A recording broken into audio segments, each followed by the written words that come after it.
All right, guys, what's going on? Levi Trumbull reporting here, and as we all know, the rapper and music mogul Diddy has found himself in severe hot water and has been making the headlines like crazy. None of them good. But the point of this video today is to sort of take a step back and take a look at how it is that we got here to the position we are in today.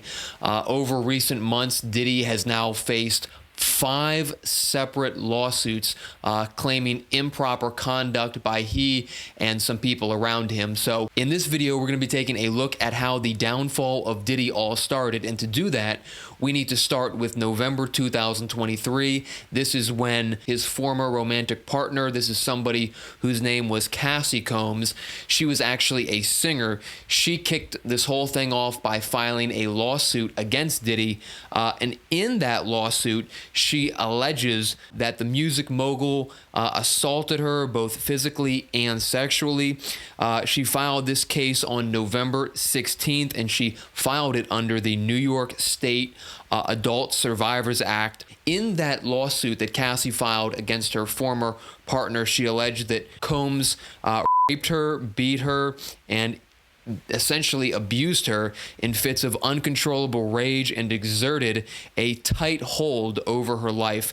She alleged that he would force her to engage in inappropriate acts that he called freak-offs with other men and often other people who were sex workers to whom he would pay to travel with him. She said that these things happened starting in 2007 and ultimately ceased at the time she left him, which was in late 2018. From there, you have somebody whose name is Joy Dickerson Neal.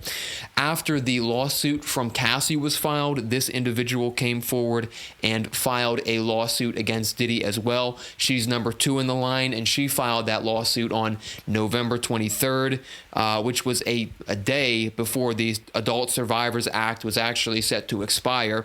And Dickerson Neal, she claims that in her lawsuit that Diddy actually drugged her and assaulted her and recorded the assault on video at that time when it was 1991 from the records that we have here, and that at this time she was actually still a student. She claims that she agreed to have dinner with Diddy on January 3rd, 1991 in Harlem while on winter break from Syracuse University. And in her suit, she claims that Combs intentionally drugged her and then took her to a place where he was staying. One of the things this lawsuit mentions is that at the time, Dickerson Neal did not believe there was any sort of physical evidence that she could use, but she later learned that a male friend of Diddy's actually recorded the assault and was showing it to other people. So I would assume they have that evidence with them and that they had that at the time that they filed this lawsuit in question. And then the third lawsuit, the final one, which was filed in November 2023, was filed by somebody named Liza Gardner. She claims that in either 1990 or 1991, she had a friend who knew Diddy and an R&B singer named Aaron Hall, and that they had known each other from an event by MCA Records in Manhattan, and that there was a party, and then after that party, she was invited back to Hall's apartment with Diddy, and the suit said that the two offered her drinks throughout the night. Diddy then coerced her into having sex, the suit said, and that she was shocked and traumatized. The claim, as it reads in the suit, is that this 16-year-old individual was cumulatively assaulted by both Diddy and Aaron Hall, and the quote is that she was pinned down and sexually assaulted again at just 16 years of age. Moving forward to December 2023, that is when Diddy would be hit with his 4th lawsuit, and that would come from a Jane Doe plaintiff who claims that she was gang assaulted at only 17 years old.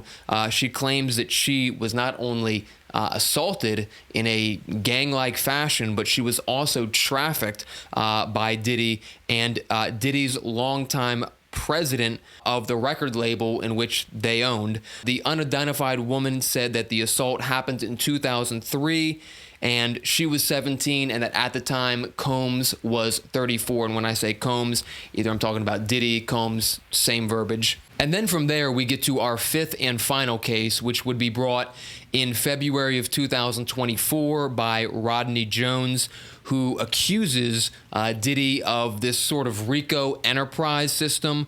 So in February, we have this man, Rodney Jones, a.k.a. Lil Rod. He alleges in a federal lawsuit that Diddy and his associates engaged in, quote, serious illegal activity. He goes on to say that Lil Rod worked as a producer on Combs' latest album, but also lived and traveled with him from September 2022 to November 2023.